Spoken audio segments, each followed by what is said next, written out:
예, 하나님의 말씀 고린도전서 6장 12절입니다. 고린도전서 6장 12절.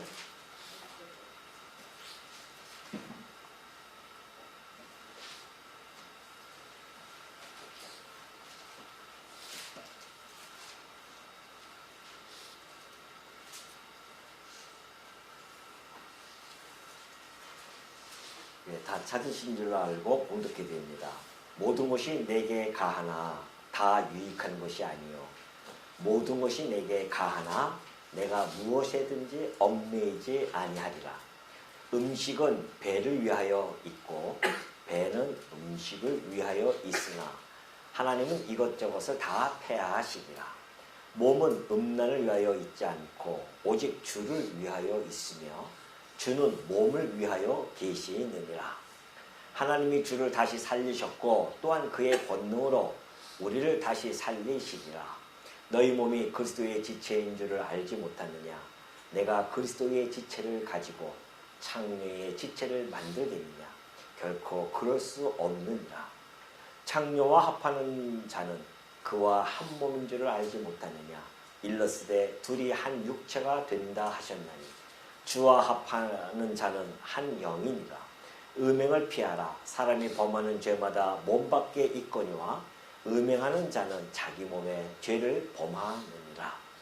너희 몸은 너희가 하나님께로부터 받은 바 너희 가운데 계신 성령의 전인 줄을 알지 못하느냐.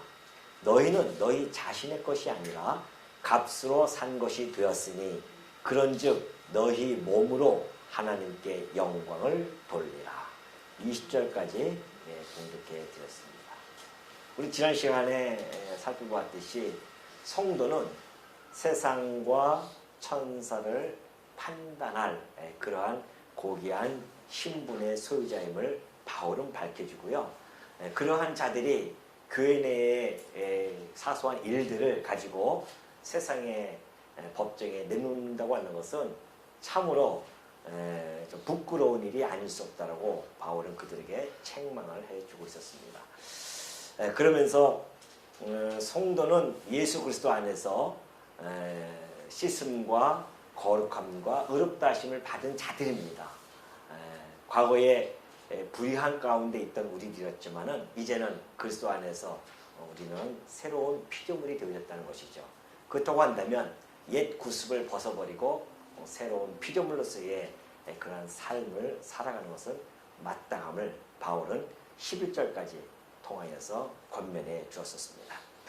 오늘 이제 12절부터 20절까지의 내용을 보면은 이 앞에 부분의 어떤 결론적인 그러한 권고를 해주고 있거든요.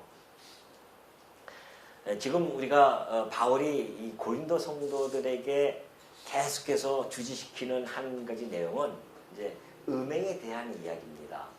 왜 그렇게 바울은 여기에 이렇게 집착을 해가지고 이렇게 이야기할까? 그 이유가 시대적 배경을 가지고 있기 때문에 그렇습니다. 자, 지난번에 우리 처음에 고린도서를 시작할 때 서론적으로 말씀드린 바가 있죠. 고린도 지역이 지정학적 위치에 보면은 무역을 아주 성행할 수 있는 그런 도시입니다. 그래서 실질적으로 무역이 성행했고 상업이 많이 발달되었기 때문에 많은 재물이 유입이 되어지고 또 많은 사람들이 이렇게 주변에서 모아지다 보니까 여러 가지 어떤 쾌락적인 그런 도시로서 발전을 안 할 수가 없었습니다. 더군다나 그 고린도 지역에는 여신을 하나 잘 모시고 있었는데 그 여신이 아프로디테스라고 하는 여신이었습니다. 아프로디테라는 신이었었는데 그 신을 위해서 신전을 아주 멋들어지게 만들었어요. 그리고서는 그곳에 한 1000여 명이 되는 여자 사제를 다 채용합니다. 말이 여사제지 사실상 그 고린도 지역에 어떠한 그 매춘할 수 있는 그런 소굴이었었습니다. 매춘의 소굴이었었어요. 그렇기 때문에 그때 당시에 고린도 지역의 많은 사람들은 이 매춘에 대한 이 생각들이 그런 자연스러운 거였었습니다. 그 보편화가 되어진 거예요. 우리가 어떤 취미 생활을 하듯이 매춘도 하나의 취미로 그렇게 생각을 했었습니다. 더군다나 그때 당시에 영지주의자들이 나타나서 그들이 설파한 내용이 있었는데 우리 몸과 영혼은 이렇게 따로따로 구분해서 봐야 된다는 겁니다. 그것이 이제 이원론적인 사상이었거든요. 그래서 육과 영은 이분법적으로 나눠져 있기 때문에 이 육이라고 하는 것은 악한 것이고 영이라고 하는 것은 선한 것이다. 그러니까 이 육은 결국은 멸망을 당하지만 우리의 영은 영이 구원받는 것이다. 이렇게 이제 이야기를 하죠. 그러다 보니까는 이 육신 어차피 뭐 썩어지면 문드러질 것 그러면서 온갖 쾌락을 추구하는 그런 삶을 살아갔단 말이죠. 그거하고 잘 맞아 떨어졌어요. 더군다나 이런 것들이 교회 안에 들어오게 되어지는데 그 교회라고 하는 교회는 우리 복음의 내용 중에서 우리가 율법으로부터 자유함을 얻었다고 그렇게 이야기하지 않습니까? 그러니까 하나님이 주신 그 율법부터 우리는 자유함을 얻었다. 구원받은 백성은 이제 그 모든 것들 율법을 지킬 필요가 없다. 이런 것들이 잘못 받아들여졌기 때문에 교회 안에 그러한 음행에 관한 사상들, 습관들이 자연스럽게 그냥 보통으로 보편적으로 받아들였단 말입니다. 그러니까 바울이 지난번에 말씀드렸잖아요. 너희가 이방인도 하지 아니하는 그 음행의 사건이 지금 벌어졌는데 어찌 교회가 가만히 있느냐는 것이죠. 교회는 그냥 가만히 있는 거예요. 그 사건이 분명히 지도자도 있었을 것이고 목기자도 있었을 것이고 장로님들도 있을 것이고 집사님도 있을 거 아닙니까? 그때 당시에. 그럼에도 불구하고 그들도 역시 그럴 수도 있지 뭐 이렇게 받아들였다는 거 아니겠어요? 거기에 이 바울이 아주 힘이 진노할 수밖에 없었던 겁니다. 교회가 어떠한 곳인데 라고 하면서 지금 설명을 해가고 있는 것이었죠. 그래서 오늘 많은 사람들이 어떤 생각을 가지고 있었냐면 내 모든 것이 내게 가하나 이런 이야기들이 막 돌기 시작한 거예요. 모든 것이 내게 다 가해. 다 할 수 있어 우리는. 그런 거죠. 그러니까는 바울이 그 이야기를 들고 나온 겁니다. 모든 것이 내게 가나 맞다. 그런 거죠. 성도에게는 모든 것이 가할 수 있다. 그러나 뭐가 다 유익한 것이 아니요 라고 이렇게 이야기합니다. 그러니까 예를 들어서 우리 성도는 그런 것을 이제 예수 그리스도로부터 구원함을 받고 자유함을 얻긴 얻었어요. 자유함을 얻었죠. 그런데 그 자유함이 방종으로 잘못하면 빠질 수 있는 경향이 있었습니다. 지금도 있고요. 지금도 그런 경향들이 많이 있습니다. 그러니까 성도의 자유와 방종 사이에서 헷갈려가지고서는 왔다 갔다 하는 거죠. 예를 들어서 우리가 다 할 수 있어요. 도박 할 수 있죠. 즐겁게 어디 거기 도박장에 가서 도박할 수 있다 말입니다. 자기 즐거움, 자기 습관, 취미로 할 수 있어요. 그러나 그것이 성도 생활에 있어서 과연 유익한 것인가? 라는 부분입니다. 바울은 그걸 이야기해요. 할 수 있다. 도박한다고 해서 지옥 가는 건 아닌다 말이죠. 자기 취미로 할 수 있죠. 그러나 그걸 한다고 해서 그것이 다 성도에게 유익하지 않다는 겁니다. 그러니까 우리가 이 자유와 방종을 잘 구분할 수 있는 기준은 바울이 잘 제시해주고 있죠. 유익한 것인가 아닌 것인가. 어디에 대해서 나의 신앙적 생활에 있어서 내가 정말 유익한 것인가. 분명 이 도박이라고 하는 것은 신앙적 생활을 입장에서 봤을 때는 유익한 건 아니잖아요. 거기에 온갖 정신을 다 팔려가지고서는 가산이 다 탕진해버리고 가산만 탕진합니까? 가정이 파괴가 되어지고 한번 그 도박에 빠져버리면은 헤어나올 수가 없단 말입니다. 이 중독이라는 것이 그래요. 그러니 그러한 자들 성도 입장에서 그러면서 또 한 가지 또 더 덧붙이면은 과연 내가 지금 하는 이 행동이 예수 그리스도로부터 온 이 복음을 전하는 데 있어서 얼마나 영향력을 줄 수 있느냐 거기에 또 우리의 하나의 기준점이 되어질 수 있습니다. 도박을 하면서 뭐 이거 뭐 도박하면서 옆에서 주 예수를 믿으시오. 그리하면 너와 내 집에 구원을 얻습니다. 이거 할 수 있냐 말이죠. 영향력이 되겠어요? 옆에 듣는 사람이 뭐라고 하겠습니까?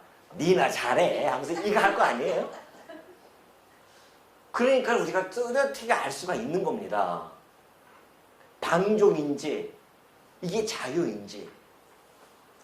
그러니까 이게 이 갈라디아서 5장 13절에 보면은 이렇게 되어 있어요. 갈라디아서 5장 13절에 형제들아, 바울이 이제 갈라디아 성도들에게도 이렇게 똑같은 이야기를 해준다. 형제들아, 너희가 자유를 위하여 부르심을 입었다는 겁니다. 맞아요. 우리가 자유를 위하여 부르심을 입었어요. 그러나 그 자유로 육체의 기회를 삼지 말고 그래요. 오직 사랑으로 서로 종 노릇하라. 그렇게 이야기를 해주고 있죠. 우리가 자유를 얻었다고 하는 것은 율법으로부터의 자유함을 얻은 건 분명하고요. 또한 정죄와 사망으로부터의 자유함을 얻은 것도 분명합니다. 우리는 그런 것을 받았어요. 엄청난 걸 받았어요. 그러한 것으로의 자유함을 받았습니다. 그렇다고 해서 그 자유가 무책임하다고 하는 것을 뜻하는 것은 아니라는 것이죠. 사랑으로 서로 종노릇하는 걸 하라고 그렇게 권면합니다. 베드로도요, 바울과 그런 같은 사상을 그대로 보여주고 있지 않습니까? 베드로전서 2장 16절 보니까 베드로가 이래요. 너희는 자유가 있으나, 똑같잖아요. 바울이 하는 이야기하고 똑같단 말입니다. 자유가 있어요. 그러나 그 자유로 악을 가리는데 쓰지 말라는 겁니다. 자유로 육체의 길을 삼지 말아라. 그 이야기나 자유로 악을 가리는데 쓰지 말라. 똑같은 이야기예요. 내 자유롭다고 내가 해놓고서는 그 자유를 갖다가 내가 악을 사용하면서 악을 싹 가리는데 그 자유함을 사용하지 말라는 것이죠. 난 다 해. 괜찮아. 도박을 하면서 난 괜찮아. 그렇게 쓰지 말라는 겁니다. 하나님의 종과 같이 하라는 것이죠. 사랑은 우리 주님이 주신 계명이죠. 우리가 주의 종이라고 하는 것은 주의 계명을 받드는 자들입니다. 주님의 계명과 그리고 주님이 주신 그 규범, 그런 모든 것들로부터 제재함을 받는 자유입니다. 우리의 자유라고 하는 것은. 그것은 다 무조건 자유가 아니에요.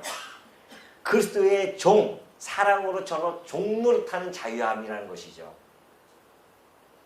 이것이 지금 바울이 그 고린도 성도들에게 전해주고 있는 진정한 자유와 방종에 대한 부분들을 잘 지금 설명해 주고 있죠. 우리가 그리스도와 한 몸 되어졌다고 하는 것, 성도로 가는 것은요, 그리스도와 끊임없이 지속적으로 교제를 나눠야 됩니다. 그리고 그 교제를 유지하기 위해서는요, 얼마나 높은 그런 영적인 성결함을 우리가 유지해야 된다는 것이죠. 뿐만이 아닙니다. 영적 성결뿐만이 아니라 도덕적인 책임, 그리고 절제, 이런 것들을 망각해버리면요, 그 다음에 빠져나가는 것은 방종으로 빠져나가는 겁니다. 사실 우리 이 성도들이 그런 경우가 참 많이 있어요. 특히 우리 이 말씀 운동 산에 있었던 분들 중에서 이런 방종에 빠진 자가 참 많이 있었습니다. 하나님이 하게 하신다. 우리는 구원받아서 자유롭다. 그래서 회개가 없어요. 진짜 그렇습니다. 진짜 이러한 어마어마한 사건이 벌어졌음에 불구하고 이 어마어마한 이 강남 노예를 통하여서 일어났던 모든 일들에 대해서 아무렇지 않게 생각하셔요. 여러분이 잘 아시는 분이 그렇게 생각하신단 말이에요. 그래서 어떤 목사님이 물어봤대요. 도대체 이 사건을 어떻게 목사님 바라보고 계십니까? 했더니만 그렇게 바라보면 안 돼. 이건 하나님의 뜻이야. 이렇게 얘기를 했다는 건 충격이었죠. 어떻게 성도들이 아픔을 겪고 있는데 그걸 하나님의 뜻으로만 바라보냐 말이죠. 성도의 아픔이 자기의 아픔이 돼야 되고 지체의 아픔인데 같은 그렇게 괴로워하는데 아무렇지도 않게 그냥 그렇게 임하는 그런 모습, 그 안에 진짜 진정한 복음이 있겠는가? 라는 의구심마저 들 수밖에 없는 상황입니다.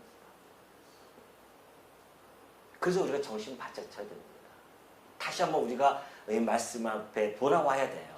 무엇이 진리이고 무엇이 참인지를.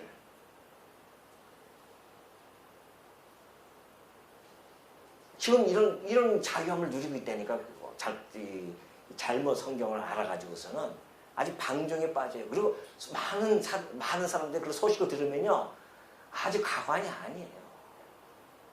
그런 모습들을 이 자유라고 착각하면서 누리고 있는 그런 곳에서 우리가 건짐을 받아서 진정한 자유에 대해서 생각하고 사색하고, 그리고 이것을 우리가 받아들이고 사랑의 종노릇하기 위하여 우리가 살아가는 우리들, 이게 하나님의 은혜가 아닐 수 없죠.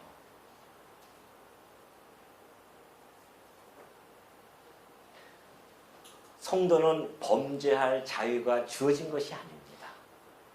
성화의 삶 가운데서 사랑할 책임이 있다는 것을 이 갈라디아서와 베드로전서에서 너무나 잘 보여주고 있죠.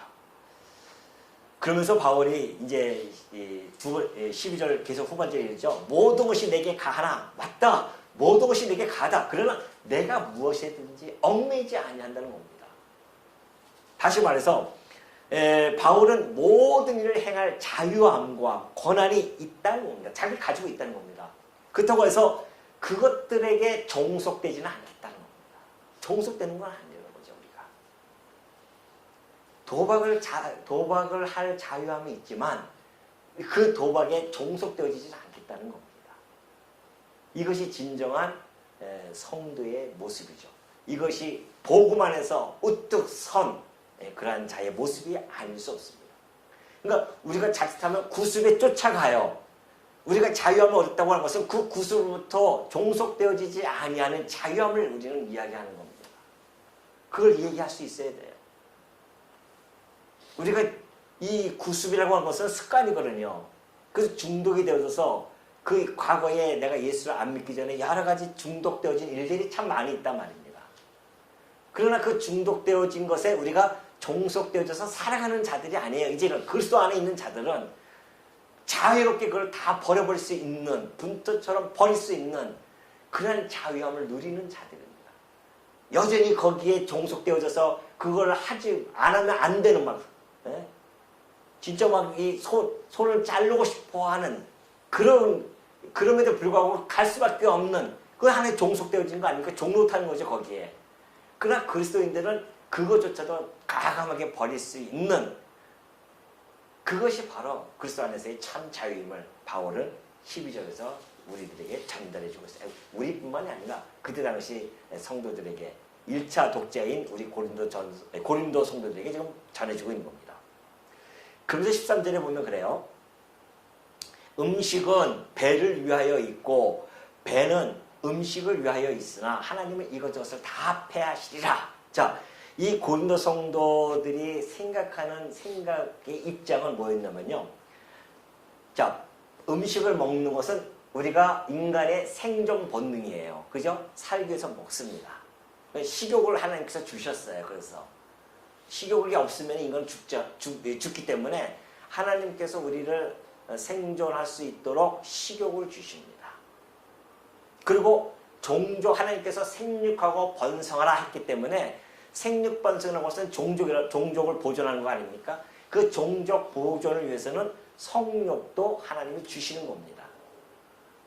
그러니까 식욕과 성욕을 우리가 인간이 가지고 태어나요, 본래적으로. 이것이 이제 우리의 본능이죠. 그걸 가지고 태어났는데 식욕과 이 성욕을 같은 선상에서 고린도 성도들의 일부가 이해를 하고 있었단 말이죠. 그걸 지금 바울이 꼬집고 있는 겁니다.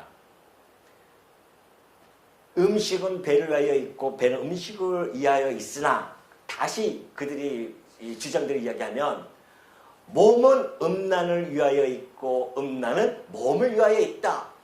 이 궤변이 그들에게는 있는 거죠. 봐라, 음식은 배를 위하여 있는 거 아니냐. 그 배라고 하는 것은 음식을 위하여 있다인 거죠. 음식을 먹으면 소화작용을 해야 되지 않습니까? 이 배라고 하는 것은 배 안에 있는 뭐 오정육부라도 할 수 있죠. 뭐 위라고도 할 수 있고요. 그것들이 다 음식을 위하여 있는 거 아니겠습니까? 만약에 우리가 음식이 없으면 배 안에다가 무슨 오정육부를 왜 집어넣겠습니까? 쓸데없는 거죠.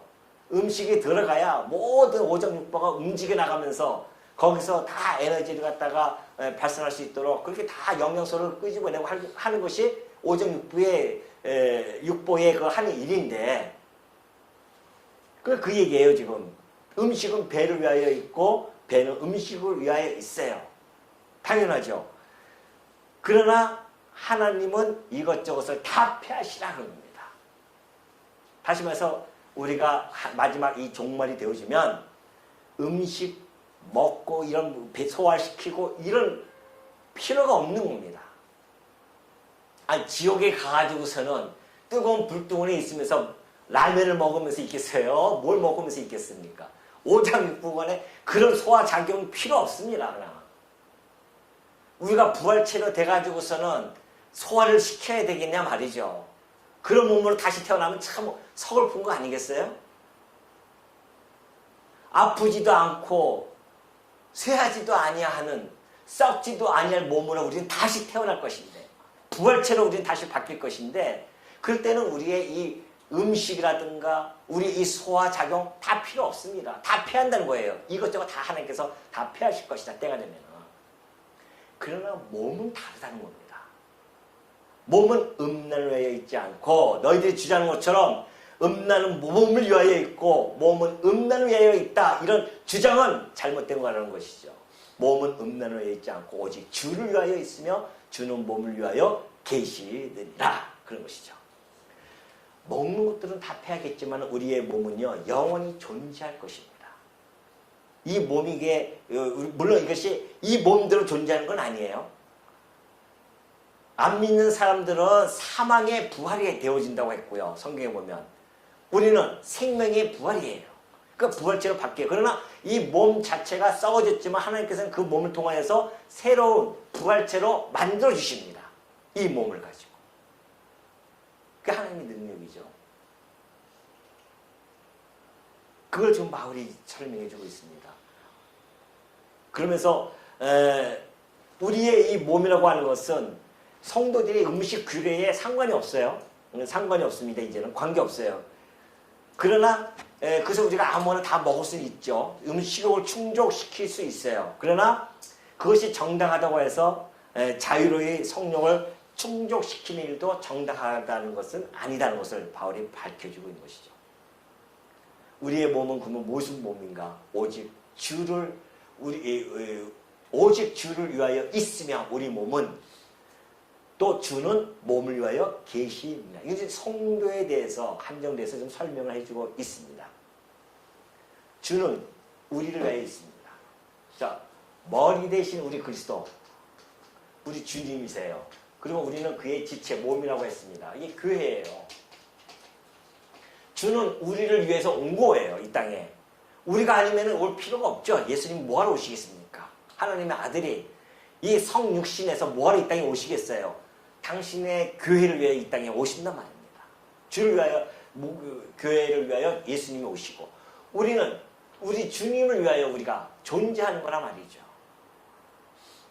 그 우리 몸이 어떤 몸인지를 바울이 잘 밝혀주고 있죠.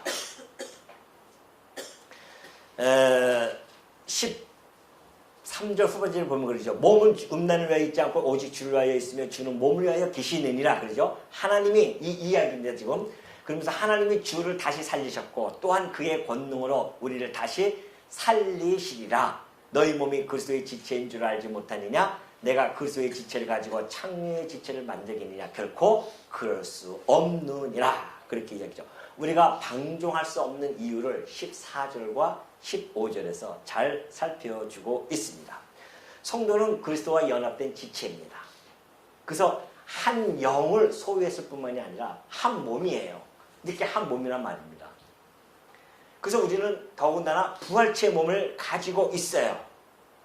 그렇다고 한다면 이 몸은 머리로부터 모든 지령에 의해서 움직여 나가는 것이 원리잖아요. 그러니까 우리가 그리스도의 몸이라고 하는 것은 곧 그리스도의 뜻대로 살아가는 것이 몸이에요. 세상에서 우리가 그리스도의 몸이 안 됐을 때는 세상의 뜻대로 자기 좋은 뜻대로 살아갔지만은 이제는 우리가 그리스도의 몸이 되어졌을 때는 이 몸이 그 머리의 지령, 머리의 뜻을 따라서 움직여 나가는 것입니다. 그래서 우리가 그리스도의 종이라고 하는 이유가 거기에 있고요. 그리스도의 지체라는 이유도 거기에 있습니다. 그렇기 때문에 우리가 예수 그리스도를 믿고 하나님의 백성이 되어졌으면 그다음부터 나타나는 것이 뭐예요? 하나님의 뜻을 어떻게 해야? 분별하는 작업입니다. 그래서 뜻 분별이에요. 하나님의 뜻이 뭔가? 바로 이 성경 말씀 아니겠어요? 하나님의 뜻은 이 안에 다 담겨져 있습니다. 그래서 우리가 수요일날, 주일날마다 이 성경을 공부하는 이유는 하나님의 뜻을 분별하기 위함입니다. 하나님의 뜻이 무엇일까? 뜻을 분별해서 어떻게 하라고요? 그 뜻대로 살아가기 위해서 우리가 지금도 이 피곤한 몸을 이끌고 이 저녁 시간에 함께 말씀을 한자 이렇게 살펴나가는 것은 하나님의 뜻을, 우리의 머리에 지금 그리스도의 뜻을 우리가 분별하고 그 그리스도의 뜻에 맞춰서 살아가기 위한 우리들의 지금 모습이라는 것을 잊지 마시라는 것이죠. 지금 14절에서는 그래요. 바울은요, 지금 우리가 이 성적인 어떤 관계가 이게 음식으로 먹는 그런 행위와는 전혀 다르다는 겁니다. 그걸 인격적인 어떤 인격적인 행동이라는 겁니다. 성적인 관계라고 하는 것은 인격적인 행동이에요. 그렇기 때문에 그리스도의 이 몸의 부활이라고 하는 이 관점을 가지고 지금 풀어나가고 있는 중입니다. 그리스도와 우리가 한 몸이 되어지는 것, 그것이 그냥 되어지는 것이 아니라 전인격적인 한 몸이 전인격적인 작동이라는 것이죠. 그죠? 우리가 믿음만 가지고 되는 게 아니에요. 인격이라고 하는 것은 지, 정, 의란 말입니다. 그죠? 예수 그리스도와 우리가 한 몸이 되어진 것은 인격적인 작용이에요. 마음만 하나가 되어지는 것도 아니고 우리 의지, 행동만 하나가 되어지는 것도 아니고 우리의 생각으로만 하나가 되어지는 것이 아니라 지, 정, 의라고 하는 전 인격적인 작동에 의해서 그리스도와 연합이 되어져서 우리는 살아가고 있는 것입니다. 그렇기 때문에 지정 너희 몸이 15절 그러죠. 너희 몸이 그리스도의 지체인 줄 알지 못하나 잘 알지 않느냐. 내가 그리스도의 지체를 가지고 창녀의 지체를 만들겠냐 말이죠. 그러면서 16절에 창녀와 합하는 자는 그와 한 몸인 줄 알지 못하느냐. 일렀을 때 둘이 한 육체가 된다 하셨나니 주와 합하는 자는 한 영이니라. 자, 바울이 창세기 2장 24절의 말씀을 들고 나옵니다. 이것이 하나님께서 맨 처음에 아담을 만드시고 하와를 만드시고 하신 말씀 아니겠어요? 이러므로 남자가 부모를 떠나 그의 아내와 합하여 둘이 한 몸을 이룰지로다 그래요. 이것이 인류의 최초의 결혼 제도의 선포였었어요. 하나님이 인간들은 결혼이 누가 만드는지도 몰라요. 결혼 제도를. 하나님이 만드셨단 말입니다. 하나님이 인간을 만드시고 나서는 이제는 남자가 부모를 떠나서 그의 아내와 합하여 둘이 한 몸을 이루는 겁니다. 처음에 아담을 만들어놓고 이렇게 말씀을 해주셨어요. 그러나 그 말씀에는 어마어마한 신학적 의미가 담겨져 있었습니다. 왜?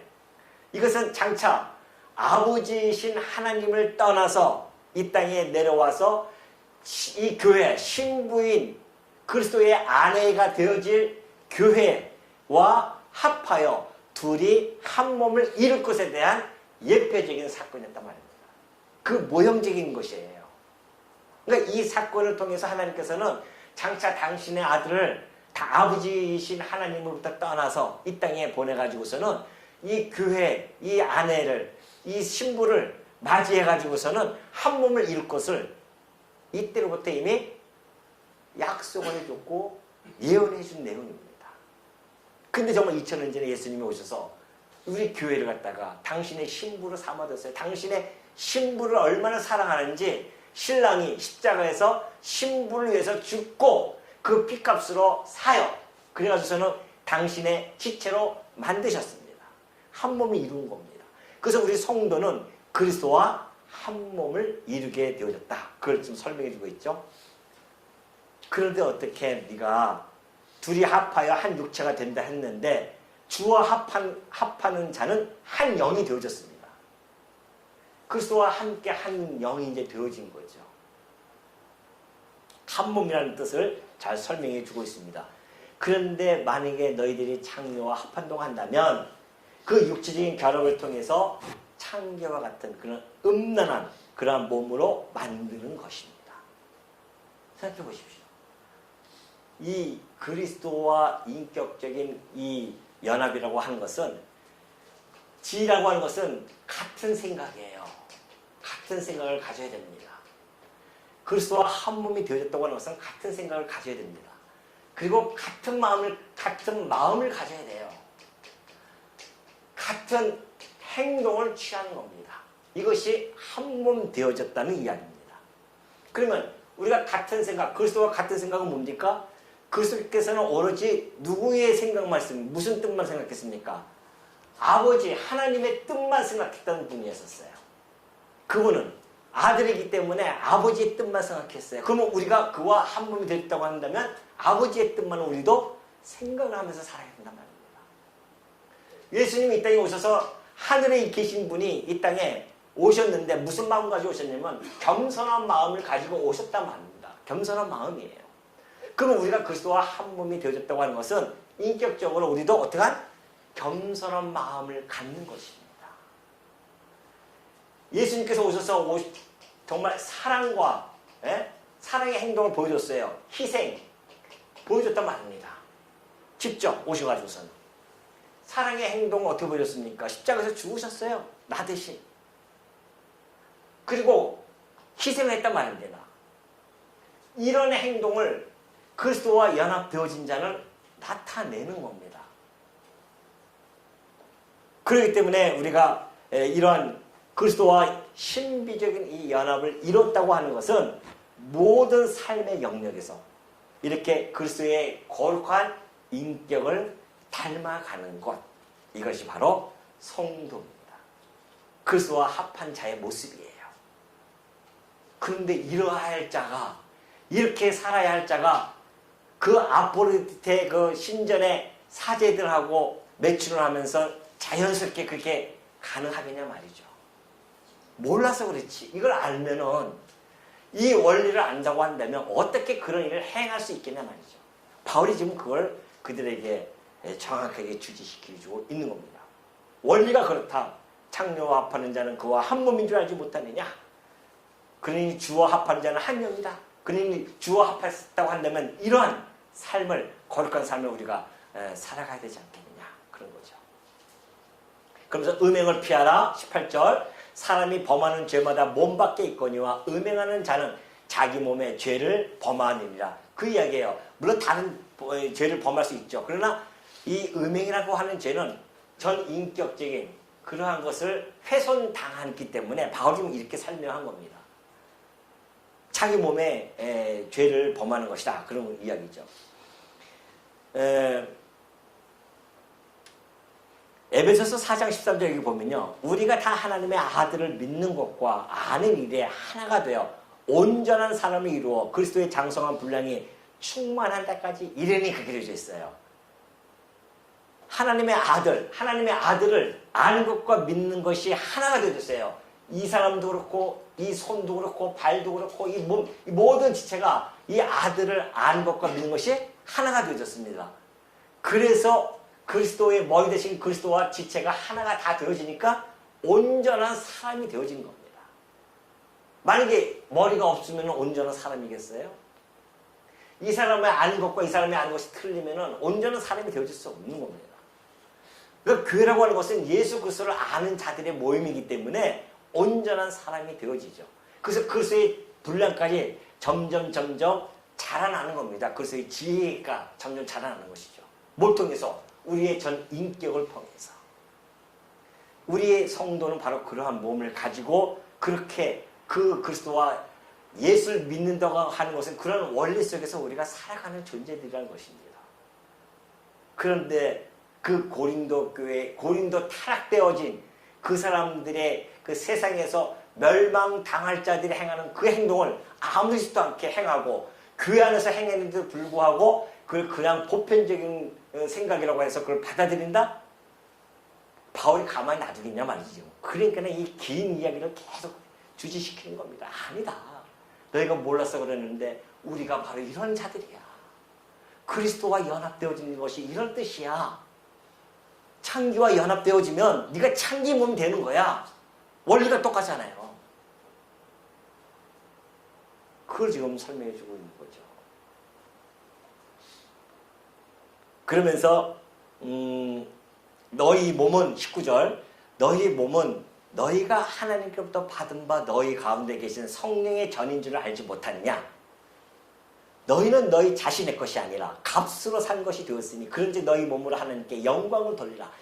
이 고린도전서 6장에서의 방점은 여기에요. 사실은 음행하지 마라. 그것도 중요한 이야기지만 그러나 그 음행하지 말라보다도 더 중요한 방점은 이거예요. 이걸 알아야 이걸 음행을 안 할 수 있는 힘이 생긴단 말입니다. 너희 몸이 도대체 어떤 것이냐. 하나님께로부터 받은 하나님이 너희 안에 계신 성령의 전이라는 겁니다. 왜 그런지 아십니까? 우리는 성령을 받은 사람들이에요. 성령을 받지 않고는 이 말씀을 이해할 수가 없습니다. 그러니까 우리가 이제 성령을 받고 하나씩 공부해 나가면 깨달아져요. 처음부터 이걸 다 깨달을 수는 없습니다. 이것이 점진적으로 공부를 하다 보면 1년, 2년, 3년 하다 보면 이 말씀이 무슨 뜻인지 하고 깨달아져요. 그 깨닫는 것이 곧 성령이 내 안에 계시기 때문에 그것이 가능한 것이고 성령이 내 안에 계시다고 하는 것은 내 몸은 곧 하나님의 영이 계시니까 성전이 되는 거예요. 성전이라고 하는 것은 하나님이 계신 곳을 성전이라고 합니다. 하나님의 영이 내 안에 계시니 내 몸이 성전이에요. 너희가 그걸 알지 못하는 거죠. 그러면서 너희는 너희 자신의 것이 아니다. 이건 참 놀라운 이야기죠. 깜짝 놀랄 이야기입니다. 여러분은 여러분 자신의 것이 아니라니까요. 착각하고 뭐 내 건지 알고 내 마음대로 살아도 되는 줄 알고 막 착각하는데 아니에요. 예수 그리스도께서 십자가에서 여러분을 값으로 핏값으로 샀어요. 샀다고 하는 건 뭐예요? 마귀의 종에서 거기서 건져내서 샀단 말입니다. 그래서 당신의 종으로 삼아줬어요. 그러니까 우리는 그리스도의 것입니다. 착각하시면 안 돼요. 그걸 모르니까 뭐 내 마음대로 살면 되는 줄 알고 착각 속에서 사는데 몰라서 그렇죠. 그걸 깨달으면 이걸 진짜 깨달았다고 한다면 부끄러운 일입니다. 내가 내 마음대로 살아요? 내 몸이니까? 내가 하고 싶은 대로? 아니에요. 다 할 수 있어요 우리가.